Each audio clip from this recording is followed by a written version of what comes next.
Hello, I'm Teresa Hansen, Vice President of Global Content for Clarion Energy. Welcome to this week's edition of Clarion Energy News. Here are the stories. Story number 3. The U.S. residential solar market reached record high installations in the third quarter of 2019. According to the latest U.S. Solar Market Insight Report from Wood Mackenzie Power and Renewables and the Solar Energy Industries Association, 712 megawatts of residential solar were added in the third quarter. The entire U.S. solar market added 2.6 gigawatts of solar PV during the same quarter. These additions bring the total U.S. solar capacity to 71.3 gigawatts. The increase in residential installations helped the U.S. solar market grow 45% year over year. This record residential growth is due to continued price declines and improvements to the economic competitiveness of solar across the country. Another major factor is the Solar Investment Tax Credit. In 2019, the ITC allows homeowners a 30% tax deduction of the total cost of their solar investment. Starting in 2020, the tax credit will step down to 26% and further decline to 22% in 2021. It will be zero beyond that. California continues to be the largest residential solar market in the U.S.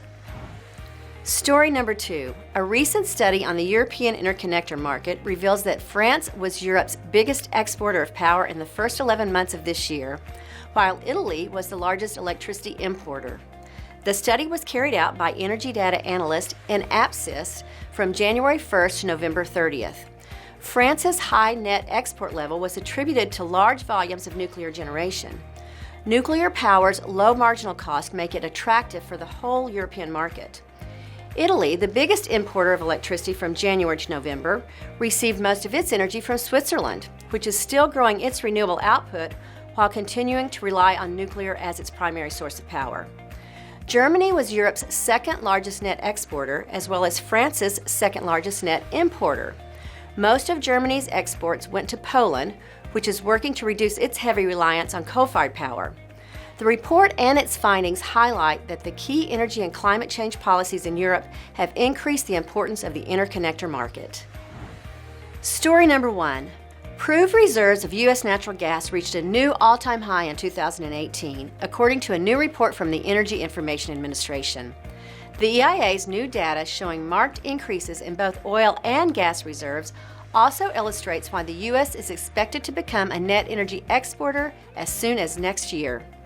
The EIA reports that proved reserves of natural gas increased 9% at the end of last year.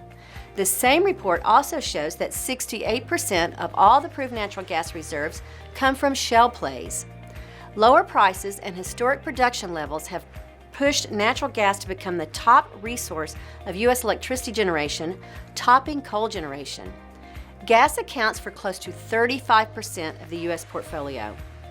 EIA expects cheap natural gas to continue to prompt the retirement of more U.S. coal-fired generation plants. It predicts nearly 90 gigawatts of coal-fired capacity will be retired between now and 2030.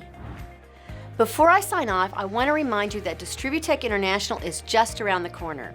That annual event, which covers all things grid and customer related, will occur January 28th through the 30th in San Antonio, Texas. You can find all the details about this event at distributech.com.